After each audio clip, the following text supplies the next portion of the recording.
Om Namo Bhagavate Vasudevaya. Om Namo Bhagavate Vasudevaya. Om, I bow to the Lord Vasudeva. Joy to you, friends. In the second chapter of the Gita,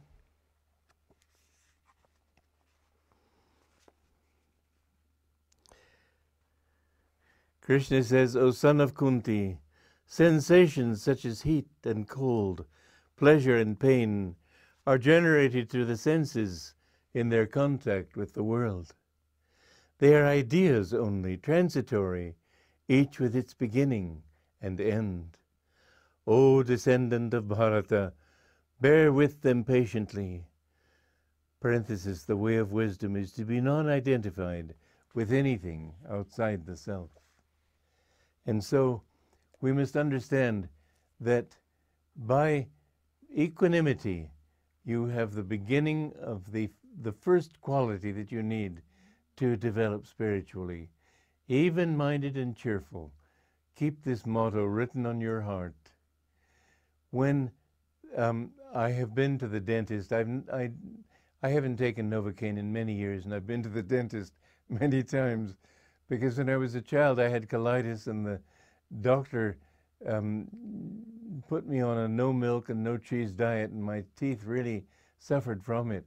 And I remember I went to the dentist in Bucharest in Romania, where I spent my childhood, and the dentist, when he heard me screaming too loudly, he would just fill it up and leave it. Well, that meant my teeth later on in life became much worse. But later, when I came onto this path, I stopped taking Novocaine. And I have found that it's very easy. Just take your mind away from what's happening outside. The dentist himself has sometimes perspired with sympathetic pain, but I haven't even felt the pain. Sometimes I've written music or thought about a book that I was writing and thought about how to resolve some particular philosophical problem or whatever it might be. But again and again I've seen, one time I felt that, well, I'm not just this body, this here and now. I'm in infinity. And so I've just felt my consciousness expand outward, and what was happening to this little body didn't really matter that much. Just a little tiny pinprick in my greater consciousness. Now, was I really expanded? No, I was not. I was expanded intellectually, mentally, but it's worth affirming that. It's worth affirming that I'm infinite, even if you haven't got that experience yet. Affirm that you are ageless. Affirm that you are not limited in time and space, so that when things go wrong with you right here, today, think, well, they won't be so bad tomorrow maybe, or the day after. What does it matter? I'm not identified with this moment in time. And I'm not identified with this place. I've had the advantage of having lived in many countries, but many times I've had to ask, what country am I in right now? Am I in Italy? Am I in India? Am I in America? I have to really think it through. But the thing is that you aren't here right now. You're just temporarily in this body. You're temporarily in this particular culture.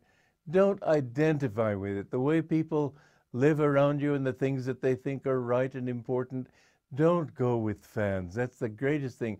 I've often thought that people who go with the people who try to follow the style of the moment have no personal taste.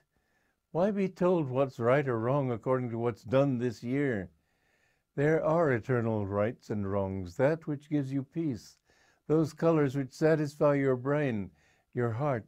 If women today are wearing black, why should you wear black?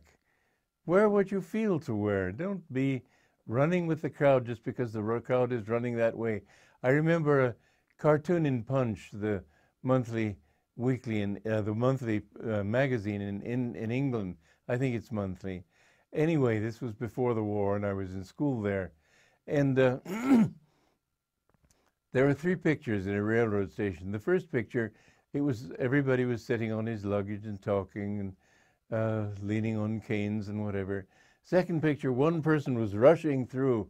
Third picture, everybody was rushing after him. So don't rush with the crowd. Just say, wait a minute, is it right? So, you know, it's amazing how people can be caught up in mass hysteria. Somebody's standing on a high ledge on a building ready to commit suicide. There have been people down below actually crying, come on, jump, don't be afraid. Can you believe it? But the hysteria that comes with going along with what other people are saying, it can lead to incredible delusions and incredible errors. Later on, I'm sure everyone in that crowd was deeply ashamed of himself.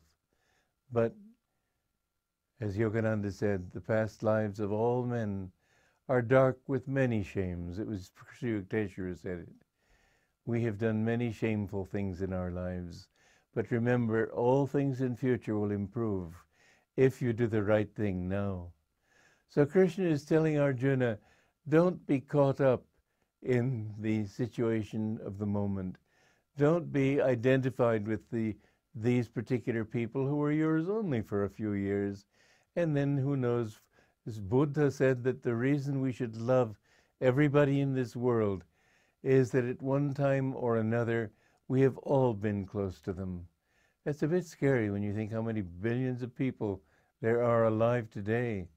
But I have to accept that he said it. He was a man of great wisdom.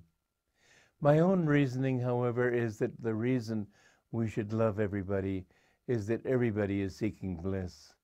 I remember, though, I was in a program in India not very long ago, a couple of years or so, and there were about 100 people there watching this program, and amazingly, it seemed to me as if all of them were known to me. They were all old friends or family members, and often I see somebody, I say, well, I know you, don't I?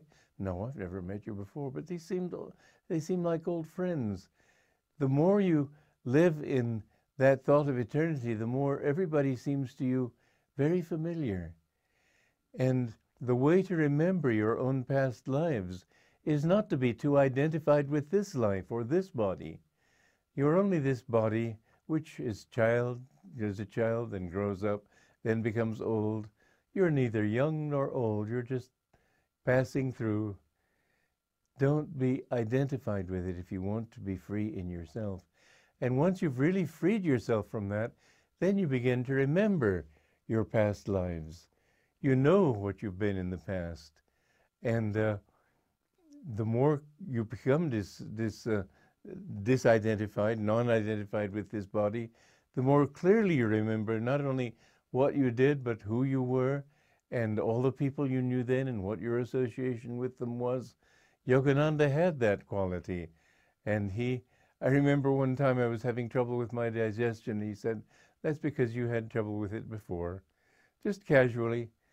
I told him I'd always wanted to be a hermit. He said, that's because you did it before. Many times you would just casually talk like that to us.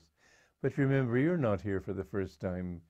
You're part of a long, long sequence. Your job now is to get out of it.